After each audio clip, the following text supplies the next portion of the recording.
One time there was a fancy shul that Rabbi Ovadia was studying in as a teenager, young teenager. As you know, there's always somebody in a shul. There was this old man in a shul who didn't exactly value Talmidei Chachamim. So he sees Rabbi Ovadia as a teenager, who's not Rabbi Ovadia, he's just Ovadia, climbing on a very expensive, very fancy schmancy bench, so he can reach one of the books he wants to get. So the old man starts screaming at him, hey, what are you doing?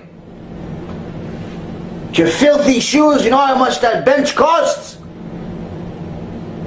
At the moment he said it, one of the gvirs, one of the rich people of the community, who was a Bukharian Jew, heard this. He goes, hey, be quiet. Tells the old man, be quiet. And he takes off his jacket, which was made of gold, had gold on it. The Bukharians wear very fancy, the old tradition Bukharians wear very, very fancy clothing. Especially the wealthy ones, they literally have gold in their clothing. He had a jacket made of gold. He took off his jacket, he goes, come. He goes to the bench, he puts it on the bench. He goes, here, step on my jacket to get your book. So the old man says, what are you doing? You're going to ruin your jacket. Ruin my jacket? What do you think this building is for? It's for him. To learn the Torah that's in it, not for you to sit here reading the newspaper. Why do we have this Bet Knesset, this Bet Midrash? It's for him, to learn Torah. Not for you to sit here yell at the Talmid Chacham. The only reason this entire world was created is for people like him, not you and me.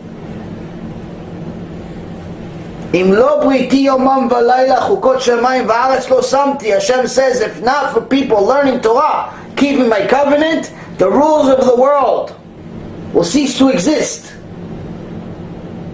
There's no purpose of the world if nobody's going to learn Torah.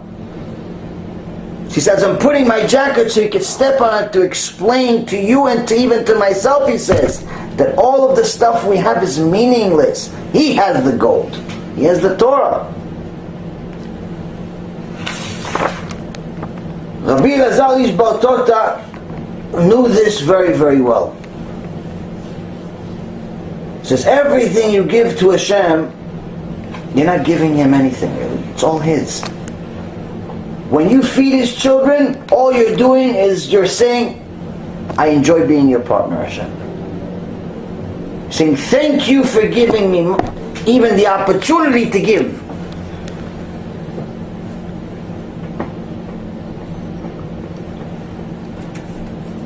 In the Gemara, Masechet Baba Batra, page 131b, it teaches that if a person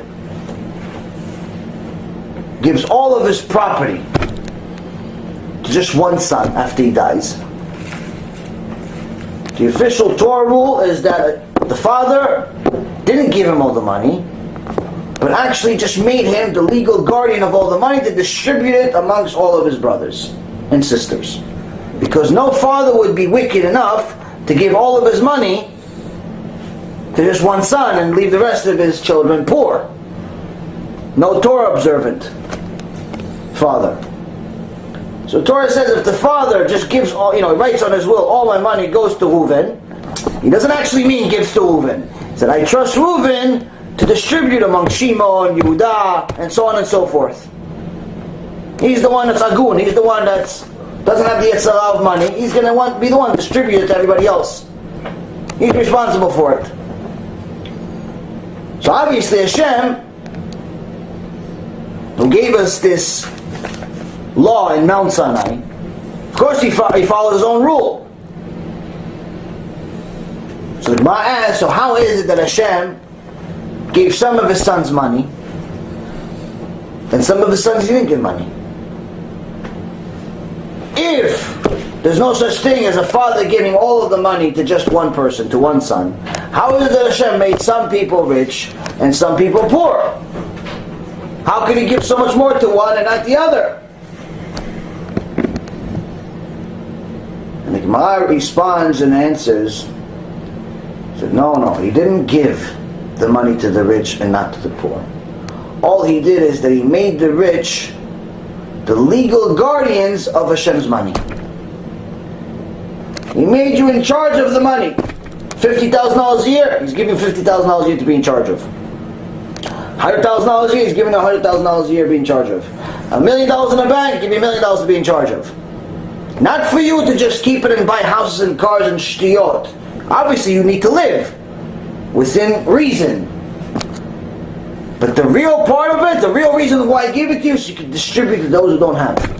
Especially the ones that are fulfilling His will. Especially the ones that are learning His Torah. Especially the ones that are collecting His sons together and say, hey, come back home. Hashem is looking for you all these years.